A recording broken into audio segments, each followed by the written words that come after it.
Hello YouTubes, coming at you with another video, and this one's a little bit of I guess it's an emergency hot drop because I was working on another video going over the various stances in Tekken 8, and when I was describing the passive effects of certain stances, namely Leroy's or Jun Kazama's or Jack 8's, who all have passive elements that make them more defensive oriented stances that can counter an opponent's attempt to interrupt or counterattack.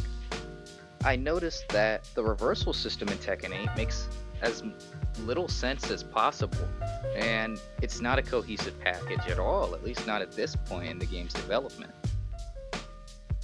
The actual motivating factor for this little investigation, which didn't take long at all, it was just a little bit of testing in practice mode.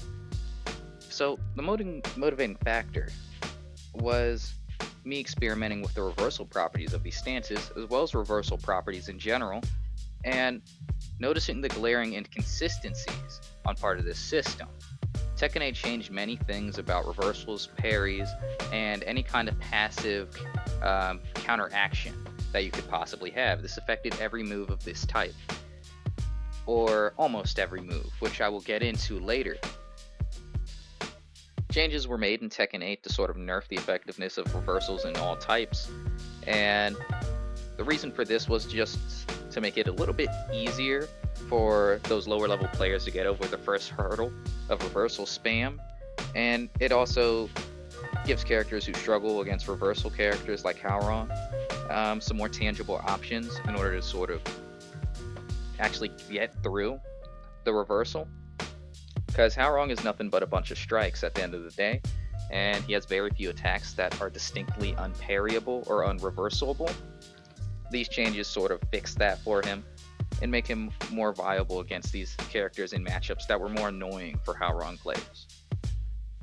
So if you've played Tekken 8 for an extended period of time, you might be used to a glass shattering sound effect whenever certain moves are performed, whether they be armor moves, parries, sabakis, or even certain stances. This effect is called the strong reversal break, and it was implemented into Tekken 8 as a way of improving visual clarity, because there's moves in Tekken 8 that can't be reversaled in any possible way by any character, even those who are known for being able to reversal or parry any kind of attack. So before I continue on with parries and defensive techniques in general, you might notice I'm using a whole lot of extra vocab words in order to describe these things. And that's because despite the fact that it might be simple to sort of understand, and especially in gameplay when you see it happen, there are multiple different kinds of defensive techniques in Tekken. The first of which is parries. Now, parries are actually rather uncommon, despite the fact that parry as a word is used for a majority of your defensive techniques. This is just because it's shorthand and it's easy to apply to all of them. So a parry redirects damage away from the character using the parry. Jin and Leroy's back 1+3s are easy examples of this.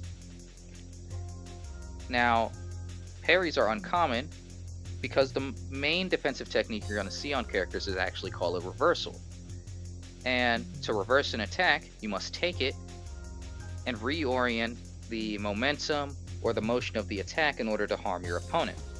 This means that you must physically grab them in order to actually reverse the attack. This is the most common kind of defensive technique. Many characters have it, from Nina to Paul to technically Brian to Shaheen to Asuka and Jun Kazama. Many characters have reversals. The last of these is the sabaki. Sabaki is rather elusive, mostly because it's a foreign term to most people. It's a loan word for us FGC fighting game players that we just sort of stole from the Japanese. And it's a martial arts term, and it's just to keep the flow of your aggression while anticipating your opponent's attacks. And the idea of a sabaki within Tekken is it's an attack which on startup is also a reversal. There are plenty of examples of this, and it's even on some characters where you wouldn't expect it. And even though it's rather ubiquitous, the effects of each sabaki can vary from character to character. This applies to reversals as well. Some characters can't use their sabaki in order to counteract kicks. Some can't do it on punches. Some characters have multiple sabakis, which performs different tasks for them. With all of these different kinds of defensive techniques in mind, I need to elaborate and say that strong reversal break applies to all of them. Now, the visuals aren't necessarily consistent between each parry or defensive technique, but I'm assuming that's because of design oversights rather than any intentional design decision. And before I continue on to another subject, I should also talk about armor moves. And that's because they're also a defensive technique. I'll just call them the poor man's sabaki because they serve a similar purpose to a sabaki in a character's toolkit. You're going to take an opponent's attack while dishing out your own damage. Armor moves are also included within the strong reversal break category of nullification. You get the same glass shattering, and it responds to throws in the same way as other parries, or other defensive techniques rather. There are also parries and defensive tools that are attached to stances. These can be considered passive to a degree, because once you enter the stance, they will be active until the stance becomes inactive. For some characters, this requires input on part of the player. Leroy will stand in Hermit until you tell him not to. Meanwhile, for most characters, whether they be Jun, Jack, King, so on and so forth, these defensive measures will cancel out over a period of a second or two, because the stance will go through its full animation and the character will return to standing. So I've discussed a little bit of counterplay for parries, at least in abstract, theoretical counterplay. I haven't gone into detail just yet, so you might be wondering exactly what it is. In Tekken 8 there's multiple different ways to actually get around a defensive technique. The first of which is very straightforward, and that is to throw. If your opponent is in the process of performing a sabaki, a parry, a reversal, or an armor move, and you end up throwing them, the throw is now unbreakable. This is to give the aggressive player a conclusive method to shut down this kind of defensive spam, because there's some characters with extremely strong sabakis that are difficult to punish or can't be punished. And a lower level player might not be keen enough to understand the other properties of the move. It may be a high, the startup may be slow, so on and so forth. It might not reverse all attacks. So allowing them to use a throw for some guaranteed damage when they know a reversal is coming actually makes a lot of sense. In order to keep an opponent from being too proactive with their defense, you can also make use of a heat smash. After a patch, you can no longer make use of the heat burst, which shares the input of heat smash and activates heat instead of expending it completely. This is because the heat burst was found to be way too powerful in practical play, so it was nerfed considerably from what it was on release. So the heat smash is another universal option to actually get rid of these defensive techniques, so you don't have to think about them. To narrow down and be more specific, in order to get rid of reversals and specific sabakis, actually most sabakis, you can also make use of a jump attack. This is an exclusive change to Tekken 8. In previous Tekken games, a jumping kick could be reversed the same as a normal kick, because at the end of the day, whether you're in the air, it's still just a punch or kick. But jumping attacks have an additional property in Tekken 8 that makes it so that they cannot be reversed. Characters with parries, Leroy and Jin namely, can still nullify these. Another countermeasure that's pretty straightforward and easy to understand are unblockables. If an attack cannot be blocked, as in literally guarded, then you also can't reverse or parry it. Same can be applied for charge attacks in all stripes. If an attack can be charged from 0% to 100%, then it's at full charge, it can't be parried in any way. Alright, so extra detail in regards to charge attacks and how they interact with our defensive mechanics. Armor is the exception to this, because whether or not an attack is fully charged, you still just absorb the hit. nothing really changes about how armor interacts with charge moves. So here we are with unblockables. Armor moves loose to unblockables the same as anything else. Because unblockables are meant to go through any kind of defense, other than trying to move around it, I suppose. So all of this is fine and dandy, even if I haven't gone in depth on it. You can sort of understand what the designers are trying to do, and how it would potentially look in gameplay. You have these powerful defensive techniques that can change the flow of a match very quickly, and on the aggressor's side, you have very clear and obvious countermeasures that you can use in order to plug up the gaps in your offense and make sure your opponent is hesitant to make use of these powerful defensive tools. So, to get to the point of this video, yeah, this system doesn't make any sense. It doesn't make any sense because there's no consistency in this system. Now, you might be wondering exactly where the inconsistency lies, because from how I've been describing it, it all makes sense. And it becomes inconsistent when we get down to the particulars and start nailing down each individual character's traits, whether it be their armor moves, their stances, their reversal options. And once we narrow them all down, we just see this very spotty image of what should be a fairly easy to fit together puzzle. And nothing actually adds up at the end. It's just more or less the show of like short-sighted design. I'm not actually sure what's going on here. Okay, so here we are, and we're going to be talking about Leroy. We're in particular going to be talking about Hermit Stance. Now, Hermit Stance is the stanciest stance of all. It locks Leroy down into a specific position, limiting his moveset, but giving him very potent tools to mix up his opponent. Most of the stance transitions give you a 50-50 on hit, especially now since he has Hermit 1+2. But that's not the element we want to focus on. What we're going to be talking about here is the low parry. This is a natural extension of the stance, and it's active from about frame 5 when you enter into Hermit Stance. Any low attack that collides with Hermit is rejected, and your opponent is put into an extremely vulnerable state, where you can even get follow-up attacks. So this is pretty straightforward. Pretty easy to understand as well. But what happens when it collides with an unblockable attack? It's broken. Now, this completely follows, because unblockables are strong reversal breaks, right? So it makes sense that it would nullify this parry. The same thing happens if you try and go for a low parry, which is a more universal example. You get that same strong reversal break effect, the glass shattering. So what's the issue here?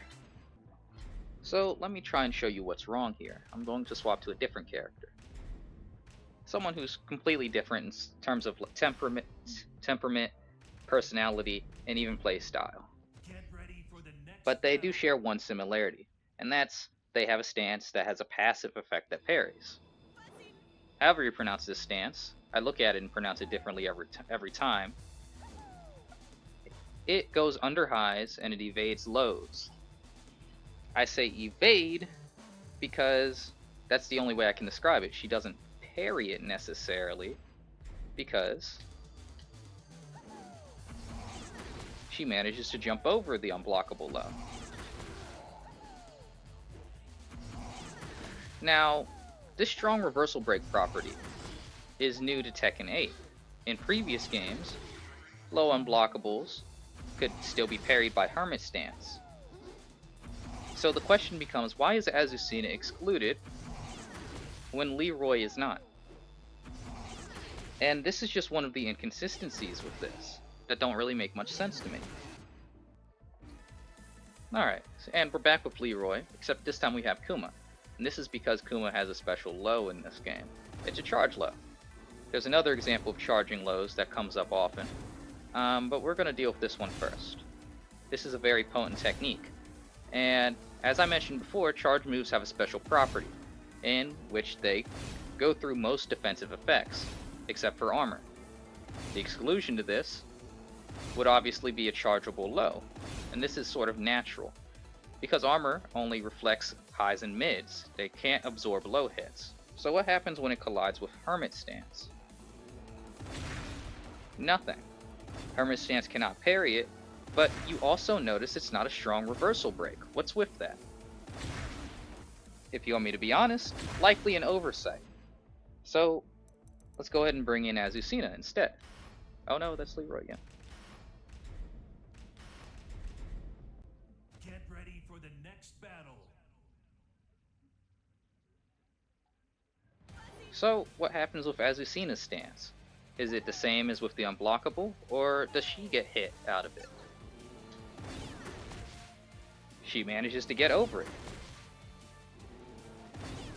because her stance is coded to avoid all lows, regardless of property. So now we have both of our subjects here on screen. Azucena is able to get past strong reversal breaks using her stance. So, does it share any weaknesses with Hermit? Hermit, being a natural passive parry, makes throws become unbreakable if Leroy happens to be thrown out of it. So, what happens when Azucena's stance interacts with the throw? Well, she gets away. Because, like I previously stated, her stance just avoids all attacks from particular definitions. It avoids all lows, it avoids all highs, and throws are high attacks, even though, they're throws. They're supposed to beat these defensive techniques.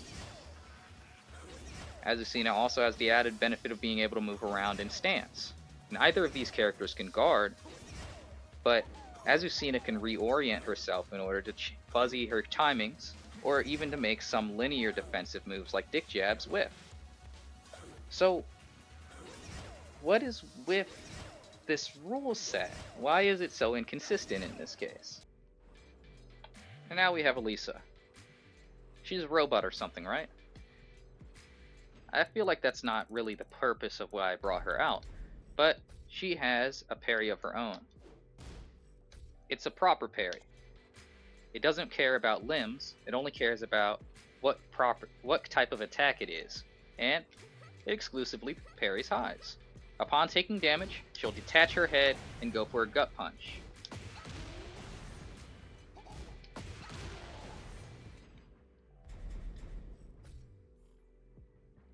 Now, I forgot the input for a second, oh dear. Now, on paper, this should apply to all highs, right?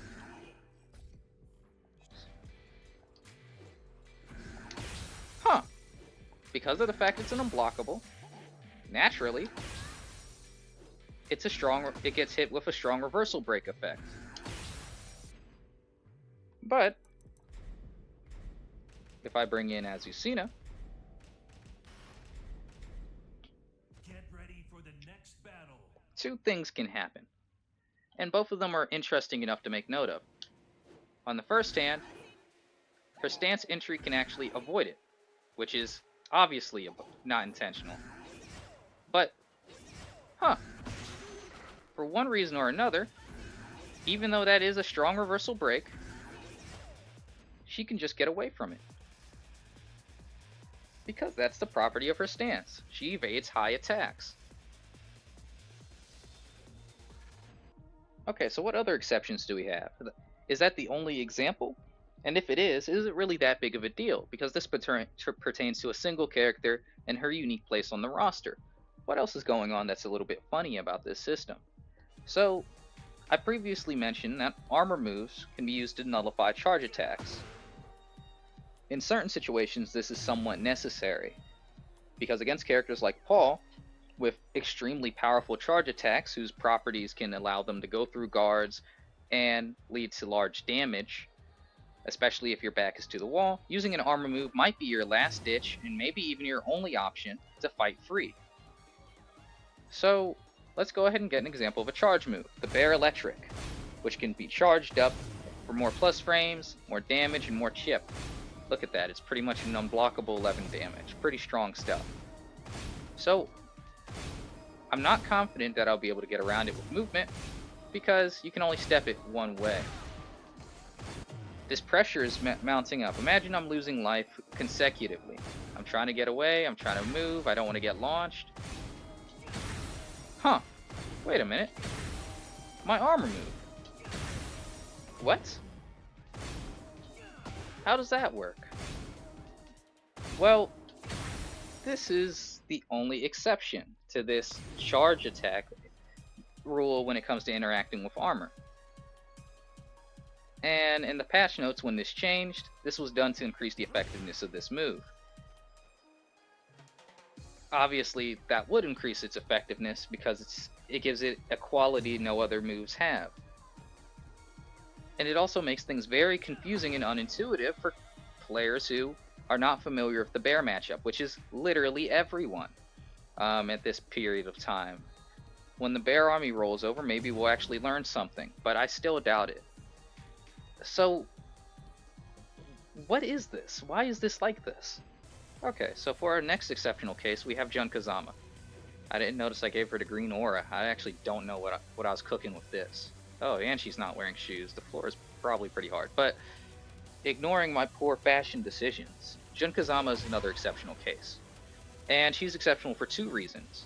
This stance, Genjitsu. I forgot if it was Gen or Gun. I'll check later. Parries lows. This is all lows. And the effect of its parry actually heals Jun a significant degree. This isn't like other stance parries, however. It's passive until it ends, just like most of the other ones, but it can't be nullified by throws, because she has a throw reversal. The only thing I think is missing with this is she should grab your other arm if it's a one throw, and she should have another one for 1+2, but that's not really here or there. That's what it does. It also heals her on a successful activation. So this stance in and of itself is an exception to a degree. It is indeed a parry, but it can't be reversal broken by throws as a natural consequence of its properties.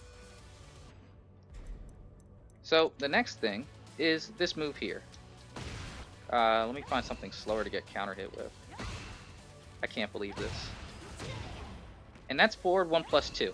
I don't know what its actual name is, but it's just like Jun's Hands of Doom, or Unknown's Hands of Doom in Tag Tournament 2. On counter hit, it leads to a guaranteed follow-up. Otherwise, it's just a very interesting high poke. Now, in heat mode, it gains additional properties. And let me go ahead and set up a situation for it that'll be functional. And this additional property is it turns into a Sabaki. You heard that little effect when my kick collided with her? That means it's a successful activation, granting her a follow-up in the form of the stance's 2 attack. So, with that in mind, now that it's turned into a Sabaki, certain other properties for it should change. As I mentioned previously, Sabakis are vulnerable to throws. If you happen to be thrown out of a Sabaki, you can't break it. So let's see what happens here. I didn't press the play button. Ah, dang it. Oh, interesting. She broke it? It was a counter hit throw because it's an attack? That sort of follows, but it's also a Sabaki. Why is this? And just to clarify a bit, Jun does have a proper Sabaki. It only counters punches. Forward 2+3. It's a Kazama special. So what happens if I throw her out of this? It's also an attack, right? It's unbreakable. You can tell because of the way the camera zooms in.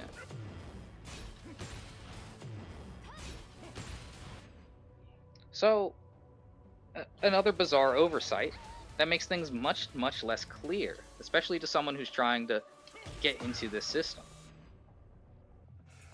Okay, so the Jun example might be due to the fact that it's a property that changed as a result of heat effects.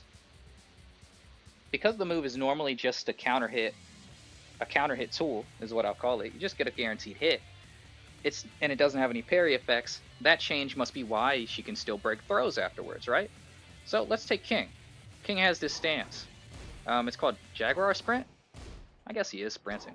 It's a slow sprint, but Jaguar Sprint. It allows him to close distances and quickly get a mix-up on his opponents. He can still break throws out of this for obvious reasons. He's just running towards you. He doesn't even get counter hit for it until he actually does one of his attacks. In Heat mode, Jaguar Sprint is enhanced in a particular way. It gains the armor. Up until the activation of one of his moves, he's immune to all kinds of mid and high attacks, just like any other armor. With this in mind, what happens when I throw him? Look at that effect. Looks like it's unbreakable. How interesting. So, it's not because of the heat effects, it just seems to be an oversight, like with many things with this system. Because there's no real justifiable reason for Jun to not be counter hit thrown or reversal break thrown, because counter hit throws are a different mechanic, whenever she's thrown out of her forward 1+2. So our next example on this little thread we got going on is with Brian. Brian has an install property. I call it a resource. Resource is a normal person's word. Install reminds me too much of my computer troubles. But he has a resource. It's called Snakebite or something like that. And it enhances the properties of some of his normal moves. Iconic ones like his side kicks, his forward 4-2, they all have an enhanced variant. A very potent one of these enhanced variants is forward 1+2. An enhancement on his Mock Punch. And it turns it into a reject move. A special armor move that changes its properties when you actually collide with it. This is something you'd see more in Soul Calibur as far as Namco is concerned. And those are called revenge attacks or guard impacts, depending on your character. So, I said it turns it into an armor move, because that's exactly what it is. And as we saw with King's Jaguar Sprint, once you gain an armor effect, it changes the way you interact with throws. King was unable to break throws in Heat mode because Jaguar Sprint gained armor. Really, it really makes sense, right? So what happens with Brian? Huh, interesting. Oh, that was a command throw, apologies. He broke that one too. Interesting. So what's going on here? He obviously shouldn't be getting counter hit, because that's an armor effect. Let me try and punch him again. Yeah, that's armor. And you know why this is like this? Because the armor effect only takes place on the special follow-up. Even though this is a parry, it only becomes an armor move after you hit him. Again, another very bizarre oversight. This one should be pretty obvious. Alright, so now our positions have been scrambled a little bit. Kuma's back. He's one of my buddies for this. And I'm playing Brian this time. I've got control of the cyborg fella. So why am I doing this? And it's to go over something that I mentioned a second ago. Forward 1+2 only becomes an armor move after he rejects your attack. You can see it even on the hit properties, or you could have seen it on the hit properties while I was explaining it. So, why is Kuma here? Well, as we saw before, Kuma's one of the characters, the only character, with a charge move that breaks armor in the way that it does, with a distinct reversal break effect. So what happens?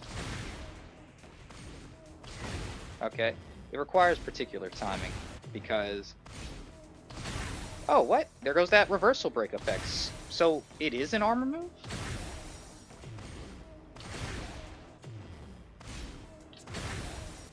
That was a forward 1+2. That was a forward 1+2. So why does this break the armor, but he can't be thrown when it's obviously a reversal break? Couldn't really tell you, honestly. Alright, so Raven was our next big exception here. He has he has a reversal out of back turn, as well as a ninja vanish. When in either position, he can do it in back turn as well. Ninja vanish is unique in that he sacrifices a portion of his own life in order to escape a situation. It doesn't directly attack his opponents. So what's interesting about this? It activates in 1 frame. It's active for quite a few more, and it can be used to get away from everything.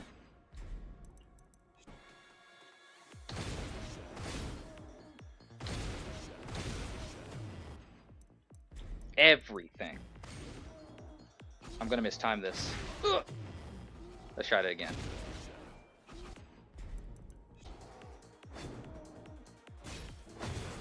Even heat smashes. Now, obviously this being a 2-hit heat smash is a shame, because the second hit will come out as if the attack hit, because some heat smashes actually whiff differently than they hit.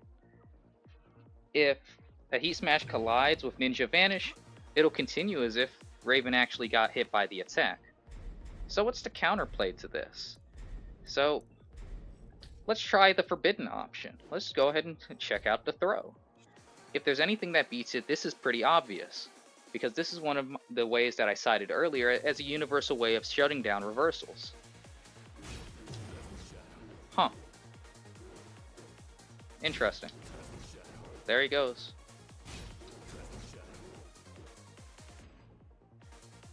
Again, this isn't bad on paper. Not in the slightest, but in all the effort to make things more visually clear, mostly for spectators and people trying to get into Tekken 8, how are they going to overlook stuff like this? Because this is just very confusing. I think that wraps up the essence of what this video was supposed to be, and it's not something I planned on doing. This topic wasn't something I figured I'd need to talk about, because I didn't think it was actually that big of a deal. But all of these Baroque mechanics that should make sense and should be cohesive just really don't. And it's very difficult to see Tekken 8 systems as a complete package until they actually narrow it down and try and fix some of these inconsistencies. Not to mention, because of the fact that I refuse to pay money for DLCs or characters I'm not excited to play as, like Lydia, I can't even show how she's exceptional in that her strong reversal effect, which is explicitly marked as a strong reversal, breaks rules of the game as well, because she is actually able to parry jump attacks and knees, where other characters cannot parry jump attacks, making use of her heaven and earth stance. But that was designed as an explicit departure from this system mechanic. That's supposed to be unique in and of itself. The rest of this, I'm not actually entirely sure.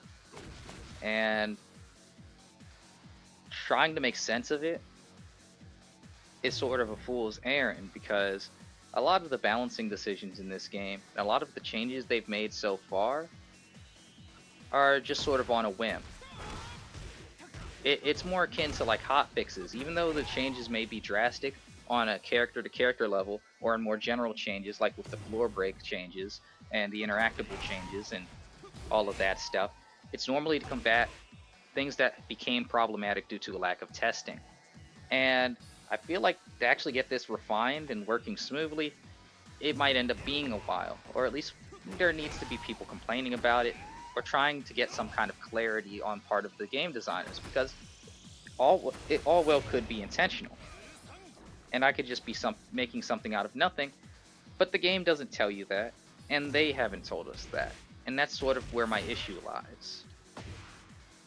So that's about it. I'm gonna go ahead and pack it up. Gonna do a couple more back throws. If you like content or whatever, throw a like. Make sure to yell at me in the comments if I got anything wrong.